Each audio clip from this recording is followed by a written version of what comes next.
नमस्कार, किसान समाचार में आपका स्वागत है। मैं हूं साइमा खान। सबसे पहले नजर हेडलाइंस पर। झारखंड दौरे के दूसरे दिन राष्ट्रपति द्रौपदी मुर्मू ने खूंटी के बिरसा मुंडा कॉलेज में आयोजित महिला स्वयं सहायता सम्मेलन में करीब 25,000 महिलाओं के साथ किया संवाद। स्वयं सहायता समूह के जरिए महिलाओं की हो रही तरक्की पर जताई खुशी। राष्ट्रपति ने महिला स्वयं सहायता समूह द्वारा बनाए गए उत्पादों के डेमो बूथ और स्टॉल का भी किया दौरा। समूह की महिलाओं से उनके उत्पादों के बारे में ली जानकारी। प्रधानमंत्री फसल बीमा योजना का लाभ लेने के लिए किसानों की लगातार बढ़ रही है संख्या। 2022-23 में करीब 17% बढ़ा है नामांकन। योजना से किसानों को मिल रहा है लाभ। करीब 37 करोड़ किसान अभी तक ले चुके हैं लाभ। पर्यावरण और विकास एक साथ की संकल्पना को बढ़ावा देने के लिए केंद्र सरकार प्रतिबद्ध। गंगा नदी को प्रदूषण मुक्त बनाने के लिए नमामि गंगे और स्वच्छ भारत अभियान ने भारत को वैश्विक मंच पर स्थापित करने का किया है काम। 2030 तक हरित ईंधन का वैश्विक नेता बनने की राह पर भारत। मध्य प्रदेश के कृषि मंत्री कमल पटेल ने बुधवार को इंदौर की कृषि महाविद्यालय में मालवा किसान मेला 2023 का किया शुभारंभ। किसानों को कृषि रत्न सम्मान से किया सम्मानित। कहा कि सरकार किसानों के आर्थिक सशक्तिकरण के लिए कर रही है काम। हमारा देश गांव और किसानों का देश।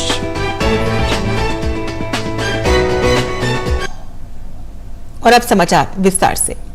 राष्ट्रपति द्रौपदी मुर्मू ने झारखंड दौरे का आज दूसरा दिन है। आज खूंटी में महिला सम्मेलन में स्वयं सहायता समूह की महिलाओं को संबोधित किया। राष्ट्रपति ने कहा कि मुझे इस बात की खुशी है कि आज तमाम महिलाओं के स्वयं सहायता समूह के जरिए महिलाओं के चेहरे पर खुशी है कि वो अपनी तरक्की खुद कर पा रही हैं। कार्यक्रम में जनजातीय कार्य मंत्री अर्जुन मुंडा, जनजातीय कार्य राज्य मंत्री रेणुका सिंह सरूता, झारखंड के माननीय राज्यपाल सीपी राधाकृष्णन और झारखंड के माननीय मुख्यमंत्री हेमंत सोरेन ने भी भाग लिया।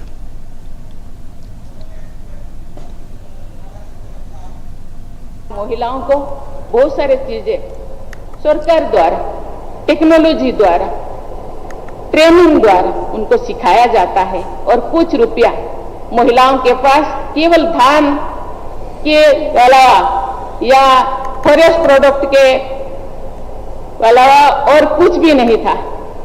लेकिन आज महिलाएं केवल धान खेती के ऊपर निर्भर नहीं करते। आज सरकार जो महिला समूह बनाए हैं, ये आदिवासी बहुल राज्य है। 26% आदिवासी इस राज्य में है, उसका 50% आप बोले तो मुझे लगता है 1 करोड़ से ज्यादा आदिवासी रहते हैं इस झारखंड में, लेकिन आधा है महिलाएं। ये महिला सशक्त है। राष्ट्रपति ने भगवान बिरसा मुंडा को याद करते हुए कहा कि देश के निर्माण के साथ साथ उनका योगदान आदिवासियों के विकास और उत्थान के लिए सदैव याद किया जाएगा। सभी देशवासियों की ओर से मैं भगवान बिरसा की जन्मस्थली तथा क्रांतिकारियों की बलिदान स्थली खूंटी के प्रति मैं नमन करती हूँ। ये पवित्र माटी धरती के मिट्टी को मैं अपने सर में लगाना चाहती हूँ। मुझे हमेशा ये सोचकर आश्चर्य होता है कि कुल 25 वर्ष से भी कम अवधि के अपने जीवन काल में भगवान बिरसा मुंडा ने क्या नहीं किया। विश्व के सबसे बड़े साम्राज्यों की चुनौती को देते हुए भगवान बिरसा ने गर्जना की थी, अगुआ राज एटे जाना, महारानी राज टूटे जाना। अर्थात हमारा राज शुरू हुआ और महारानी विक्टोरिया की राज अंत हुआ। प्रधानमंत्री फसल बीमा योजना से देश के किसानों को बड़ा लाभ तो मिल ही रहा है, साथ ही साथ इस योजना में शामिल होने वाले किसानों की संख्या भी लगातार बढ़ रही है। इस योजना को कुछ समय पहले ही स्वैच्छिक कर दिया गया था। 2021-22 की तुलना में इस वर्ष 2022-23 में करीब 17% इस योजना में नामांकन बढ़ा है। प्रधानमंत्री फसल बीमा योजना का लाभ लेने के लिए देश में किसानों की संख्या लगातार बढ़ रही है। खासतौर पर छोटे और ऐसे किसान जिनकी जोत कम होती है, उन किसानों को इस योजना का सबसे ज्यादा लाभ होता है। पिछले वित्तीय वर्ष 2021-22 की बात करें तो उसके मुकाबले इस वित्तीय वर्ष 2022-23 में कृषि मंत्रालय के आंकड़ों के हिसाब से 17% तक किसानों के नामांकन की संख्या बढ़ी है। इस योजना से करीब 37 करोड़ किसान अभी तक इसका लाभ ले चुके हैं, जिसमें 3 करोड़ किसान और जुड़ गए हैं। पिछले वर्ष 8.31 करोड़ किसानों ने इसका लाभ लिया था। योजना के तहत उन किसानों की फसलों के नष्ट होने पर क्षतिपूर्ति दी जाती है जिनकी फसल प्राकृतिक आपदा के कारण चौपट हो जाती है। बीमा की राशि किसानों के खाते में सीधी भेजी जाती है। मोदी सरकार ने इस योजना को पहले के मुकाबले और ज्यादा सरल कर दिया है। केंद्र सरकार का मकसद है आंधी, तूफान और बारिश जैसी प्राकृतिक आपदाओं से बर्बाद होने वाली फसलों का मुआवजा किसानों को मिले ताकि आर्थिक रूप से देश के किसानों को मजबूत बनाया जा सके। अनुज यादव, डीडी न्यूज, दिल्ली। बदलते वैश्विक परिदृश्य में कई चुनौतियों और संघर्षों के बीच प्रधानमंत्री नरेंद्र मोदी पर्यावरण और विकास एक साथ की संकल्पना को बढ़ावा देने के लिए प्रतिबद्ध हैं। देश की जीवनी कही जाने वाली गंगा नदी को प्रदूषण मुक्त बनाने के लिए नमामि गंगे और स्वच्छ भारत अभियान जैसी पहलों ने भारत को वैश्विक मंच पर ग्लोबल साउथ के एक सशक्त प्रतिनिधि के तौर पर स्थापित करने का काम किया है। पर्यावरण के क्षेत्र में नेतृत्व करते हुए आज भारत साउथ ग्लोबल की एक सशक्त और प्रखर आवाज के रूप में उभरा है।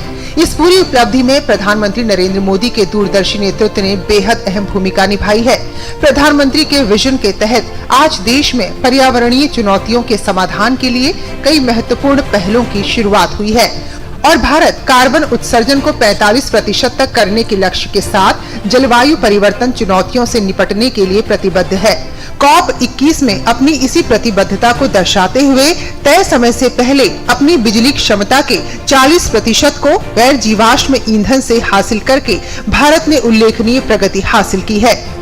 आर्थिक क्षमता को पहचानते हुए भारत साल 2030 तक $80 बिलियन के अनुमानित बाजार मूल्य के साथ रिन्यूएबल बैटरी और हरित हाइड्रोजन में एक वैश्विक नेता बनने की ओर अग्रसर है। वहीं हरित विकास को बढ़ावा देने की दिशा में अमेरिका की जानी मानी कंपनी उबर ने भी नई पहल करते हुए भारत में अपनी सेवाओं के विद्युतीकरण के उद्देश्य के साथ कई नई साझेदारियों की घोषणा की है, जिसके तहत उबर ग्रीन सर्विस को दिल्ली, मुंबई और बेंगलुरु जैसे बड़े शहरों में लॉन्च किया जाएगा। इसके अलावा उबर ने भारत में उबर के मुख्य 7 शहरों में 25,000 इलेक्ट्रिक वाहनों को सड़कों पर उतारने के लिए फ्लीट पार्टनर्स के साथ साझेदारी भी की है। सस्टेनेबल ट्रांसपोर्टेशन के इन प्रयासों में भारत के एथेनॉल ब्लेंडिंग कार्यक्रम ने भी अहम भूमिका निभाई है। साल 2013 से अब तक देश में एथेनॉल उत्पादन क्षमता में 6 गुना वृद्धि देखी गई है, जिसके परिणाम स्वरूप कार्बन उत्सर्जन में खासी कमी आई है और विदेशी मुद्रा की बचत हुई है। इसके साथ ही भारत ई मोबिलिटी क्रांति, इलेक्ट्रिक वाहनों को अपनाने और एक मजबूत चार्जिंग इंफ्रास्ट्रक्चर विकसित करने में भी महत्वपूर्ण भूमिका निभा रहा है। इसी दिशा में आगे बढ़ते हुए आज देश नवीकरणीय ऊर्जा स्रोतों को प्राथमिकता देते हुए संरक्षण प्रयासों के जरिए एक हरित और स्वस्थ भविष्य बनाने की दिशा में लगातार प्रयासरत है। तपस भट्टाचार्य के साथ ब्यूरो रिपोर्ट, डीडी न्यूज।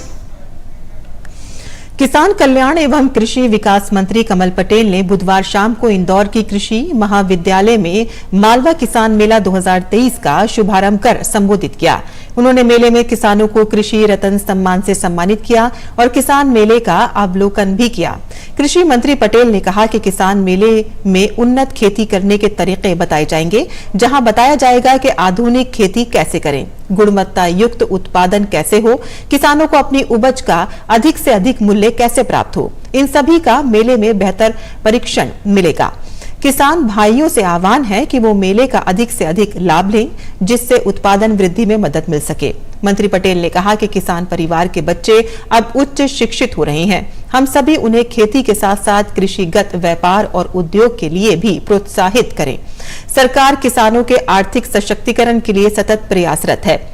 कृषि मंत्री ने कहा कि हमारा देश गांव और किसानों का देश है। पूर्व प्रधानमंत्री अटल बिहारी वाजपेयी ने ग्रामीण अर्थव्यवस्था को सुदृढ़ बनाने के लिए तत्कालीन समय में ग्रामीण अर्थव्यवस्था के लिए 68 प्रतिशत राशि का प्रावधान बजट में किया था। उन्होंने कहा कि गांव को विकास के लिए समुचित राशि उपलब्ध कराना जरूरी है। उनके समय में शुरू हुई प्रधानमंत्री ग्रामीण सड़क योजना गांव के विकास के लिए क्रांतिकारी साबित हुई है। गुजरात वडोदरा के शशांक चौबे ने पढ़ाई तो की है इलेक्ट्रॉनिक कम्युनिकेशन इंजीनियरिंग की, लेकिन अब वो फुल टाइम खेती कर रहे हैं, खेती भी मकान की छत पर। शशांक एक्वापॉनिक्स तकनीक से मकान की छत पर हर्ब्स और सब्जियां उगा रहे हैं। एक्वापॉनिक्स किसानी में मछली के उपयोग से ये खेती की जाती है, जो बिना जमीन और पौधे के बीज को मिट्टी में बोए हुए होती है, जिसमें हाइड्रोपोनिक्स और एक्वाकल्चर को मिक्स करके मछली के बायोवेस्ट से ये खेती की जाती है, जिसमें परंपरागत खेती से लगभग 80% पानी की बचत होती है। इसमें मछली जो वेस्ट उत्पन्न करती है उसका खाद में रूपांतर होता है, जो पौधे सोख लेते हैं और पानी वापस शुद्ध हो जाता है।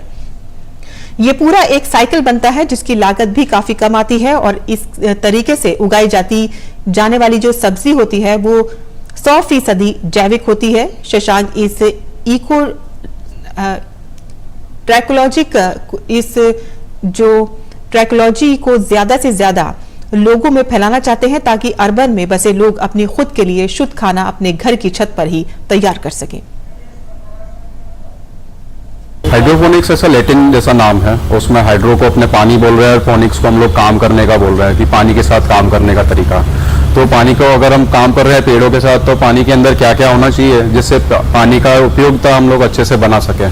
तो हम लोग पानी के साथ उसकी शक्ति बढ़ा देते हैं कि अपना खाद हम अलग से मिला देते हैं। तो साफ पानी है, तो जैसे कुदरत का जो बारिश का पानी है उसमें कुछ भी खाद नहीं है एकदम, तो हम उसमें खाद मिला के हमारे पेड़ को दे सकते हैं और वो खाद अपना पेड़ आराम से अपना प्रोपोगेशन, अपना ग्रोथ अच्छे से वो बढ़ा सकता है। तो जब मैंने बिजनेस पॉइंट बनाया इसको लोगों को सिखाने के लिए या फिर साफ सुथरी सब्जी उगाने के लिए, तो मैंने मछलियों का इस्तेमाल करना शुरू किया, जो कि मैं बंद कमरे के अंदर करता था जहाँ पर सूरज की रोशनी भी नहीं थी।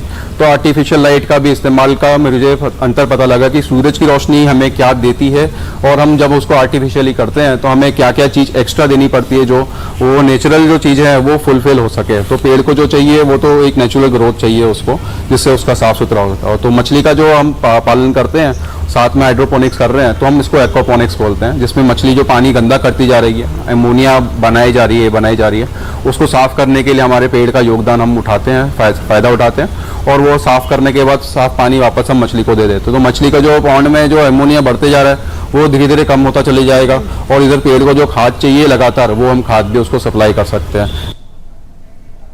भारत की अध्यक्षता में G20 व्यापार और निवेश कार्य समूह की दूसरी बैठक बेंगलुरु में चल रही है।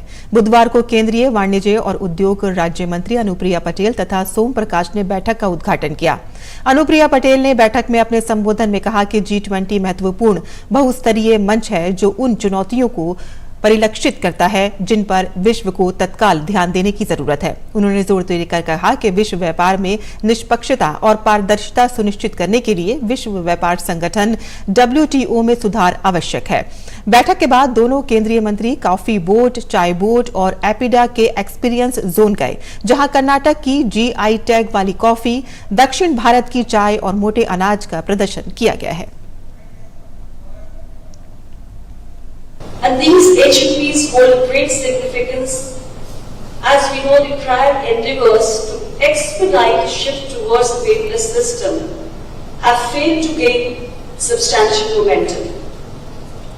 The action plan to create better information portal for the MSMEs would help to boost the MSMEs' access to information by drawing information from the existing portals using generative artificial intelligence. इस अवसर पर केंद्रीय वाणिज्य और उद्योग राज्य मंत्री सोम प्रकाश ने कहा कि हाल के वर्षों में भारत ने प्रशासनिक बाधाएं हटाने और पारदर्शिता बढ़ाने की दिशा में महत्वपूर्ण प्रगति की है। उन्होंने कहा कि भारत में विनिर्माण, बुनियादी ढांचा और प्रौद्योगिकी समेत विभिन्न क्षेत्रों में शानदार संभावनाएं उभरी हैं।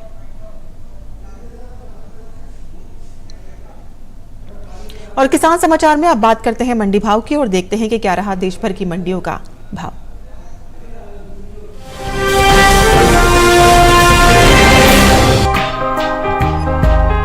कृषि उपज मंडियों में इन दिनों सरसों की आवक सामान्य बनी हुई है। भाव की बात करें तो बुधवार को लखीमपुर मंडी में सरसों के सौदे मजबूती के साथ हुए। वहीं कोटा और जयपुर मंडी में भाव नरम रहे, जबकि फतेहाबाद मंडी में इस दौरान सरसों के भाव में कोई बदलाव देखने को नहीं मिला। एक्वाक नेट के मुताबिक राजस्थान की कोटा मंडी में 23 मई को सरसों का भाव रहा 4,850 रूपए। 24 मई को इसके भाव में 100 रूपए की नरमी आई और भाव हो गया 4,750 रूपए।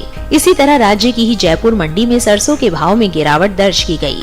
यहाँ 23 मई को सरसों का भाव रहा 4,660 रूपए, जो कि 24 मई को 141 रूपए टूट कर 4,515 रूपए पर आ गया। उत्तर प्रदेश की बात करें तो यहाँ की लखीमपुर मंडी में सरसों के सौदे मजबूती के साथ हुए। यहाँ 23 मई को इसका भाव रहा 5,500 रूपए, जो कि 24 मई को 20 रूपए की तेजी के बाद 5,520 रूपए हो गया। वहीं राज्य की ही फतेहाबाद मंडी में 23 मई को सरसों का भाव रहा 5,450 रूपए, जो कि मई को भी बिना किसी फेरबदल के 5,450 रूपए पर टिका रहा। वहीं गुजरात की अमरेली मंडी में 24 मई को सरसों का कारोबार 5,150 रूपए प्रति क्विंटल पर हुआ। ये साल तिलहनी फसलों की पैदावार के लिए अच्छा साबित हुआ है। मौसम की अनुकूलता का असर तिलहन की पैदावार पर देखने को मिला है।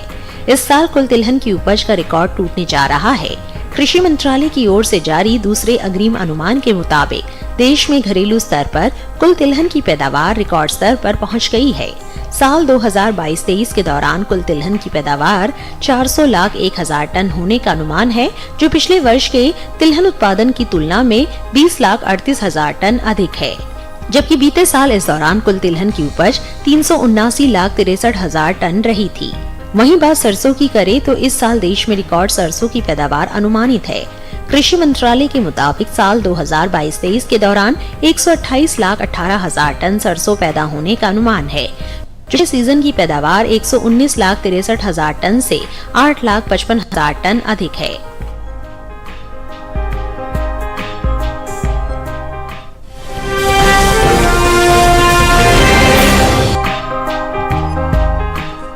कृषि उपज मंडियों में इन दिनों मूंग की आवक सामान्य बनी हुई है।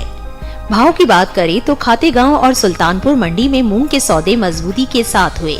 वहीं अमरेली और कोटा मंडी में भाव नरम रहे। एक्वाक नेट के मुताबिक गुजरात की अमरेली मंडी में 23 मई को मूंग का भाव रहा 7,950 रूपए। 24 मई को इसके भाव में 220 रूपए की गिरावट आई और भाव हो गया 7,730 रूपए। जबकि मध्य प्रदेश की खातेगांव मंडी में मूंग का कारोबार भारी बढ़त के साथ हुआ। यहाँ 23 मई को मूंग का भाव रहा 5,560 रूपए, जो कि 24 मई को 1,440 रूपए की भारी मजबूती के बाद 7,000 रूपए पर पहुँच गया। राजस्थान की कोटा मंडी में 23 मई को मूंग भाव रहा 6,850 रूपए, जो कि 24 मई को 350 रूपए टूट कर 6,500 रूपए हो गया। उत्तर प्रदेश की सुल्तानपुर मंडी में 23 मई को मूंग का भाव रहा 8,425 रूपए, जो कि 24 मई को 5 रूपए बढ़कर 8,430 रूपए हो गया। घरेलू स्तर पर इस साल कुल मूंग की रिकॉर्ड पैदावार होने का अनुमान जताया गया है। कृषि मंत्रालय के दूसरे अग्रिम अनुमान के मुताबिक देश में साल 2022-23 के दौरान मूंग की पैदावार 35,45,000 टन होने की उम्मीद है, जो बीते साल की समान अवधि के दौरान 31,66,000 टन रही थी। बता दें कि भारत से होने वाले दालों के निर्यात में इस साल खासी बढ़ोतरी देखने को मिली है। इपिडा के मुताबिक साल 2022-23 में अप्रैल से फरवरी महीने के दौरान कुल दलहन का निर्यात 6 लाख टन के पार पहुंच गया है, जबकि साल 2021-22 के दौरान दलहन का कुल निर्यात 3,42,550 टन का हुआ था। यानी इस साल कुल दलहन की निर्यात में 3,01,572 टन की बढ़ोतरी दर्ज की गई है।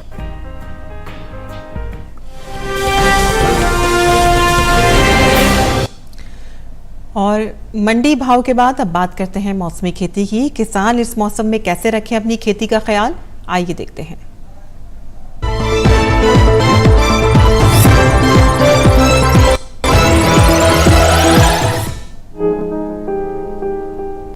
उत्तर प्रदेश में इस समय खरीफ धान की नर्सरी लगाने के लिए खेत तैयार करें। इसके साथ ही यहाँ मक्के की बुआई की तैयारी भी करें। उत्तर प्रदेश में ही मूंग और उड़द के खेतों से खरपतवार साफ करें। इसके अलावा हर 12 से 15 दिनों के अंतराल पर सिंचाई करें।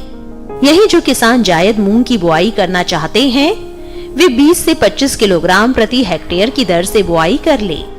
उत्तर प्रदेश में ये समय हल्दी और अदरक की रुपाई के लिए भी उपयुक्त है। यहाँ किसान हल्दी में कस्तूरी, पसपू, अमलापुरम, मधुकर, सुगना और राजेंद्र जैसी किस्मों का चुनाव करें, जबकि अदरक में किसान सुप्रभा, सुरुचि, सुरभि और हिमगिरी जैसी किस्में चुन सकते हैं। उत्तर प्रदेश में ही इस समय आम के फलों को गिरने से बचाने के लिए विशेषज्ञों की सलाह से जरूरी दवाओं का छिड़काव करें। इसके साथ ही बागों में नमी को ध्यान में रखते हुए सिंचाई करें। यही किसान जल्द से जल्द लौकी, कद्दू, टमाटर, बैंगन, मिर्च, खीरा, तरबूज, खरबूजा की बुआई कर ले। उत्तर प्रदेश में ही इस समय लोबिया, भिंडी और मूली की सीधी बुआई करें। इसके साथ ही यहाँ मौसम को ध्यान में रखते हुए इस सप्ताह अरहर की बुआई के लिए खेत तैयार कर ले।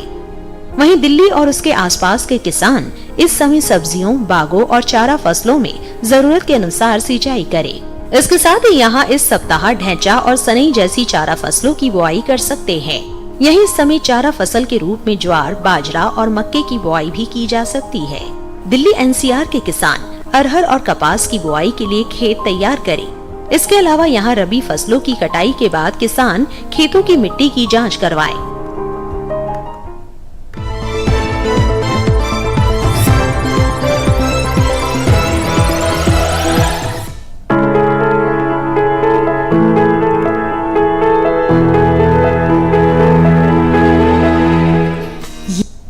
बैंगन की बुआई के लिए अनुकूल है। बैंगन की बुआई करने से पहले खेतों को अच्छी तरह तैयार कर ले।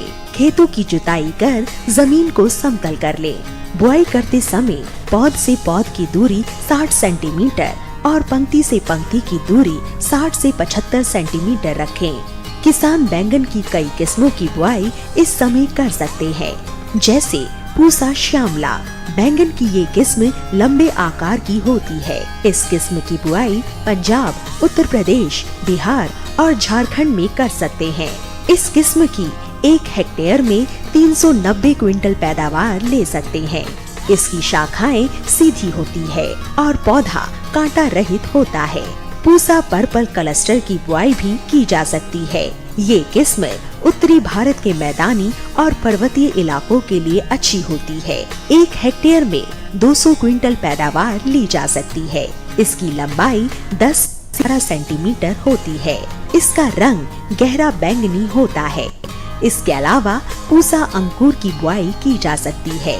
इस किस्म का आकार गोल होता है। पूसा अंकुर राजस्थान, गुजरात, हरियाणा, दिल्ली, मध्य प्रदेश और महाराष्ट्र में लगाने के लिए काफी अच्छी है। 1 हेक्टेयर में 350 क्विंटल फसल ली जा सकती है। पूसा उत्तम भी लगा सकते हैं। इसका आकार भी गोल होता है। बैंगन की इस किस्म की बुआई पंजाब, उत्तर प्रदेश, बिहार और दिल्ली में की जा सकती है। बुआई के तुरंत बाद पहली सिंचाई करें। ध्यान रखें कि दवा का छिड़काव विशेषज्ञों की सलाह से मौसम साफ रहने पर ही करें।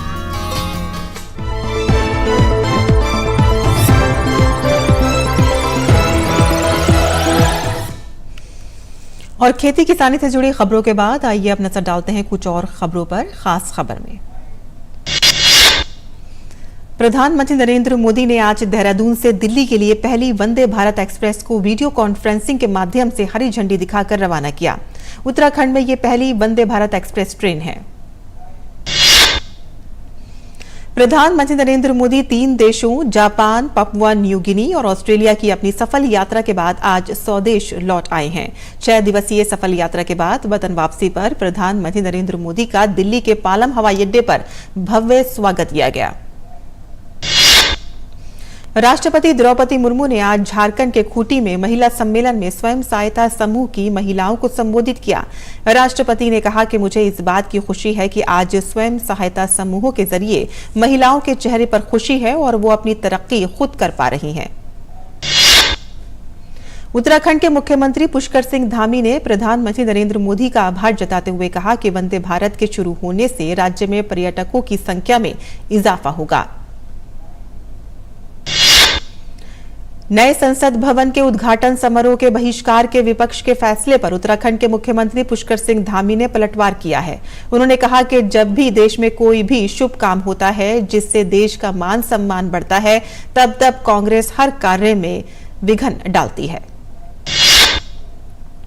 फिल्म द केरल स्टोरी के कलाकारों ने आज मुंबई में केंद्रीय मंत्री नितिन गडकरी से मुलाकात की। फिल्म के निर्माता विपुल शाह, आशिन शाह और अभिनेत्री अदा शर्मा, योगिता बिहानी और सोनिया बलानी भी मौजूद रहे।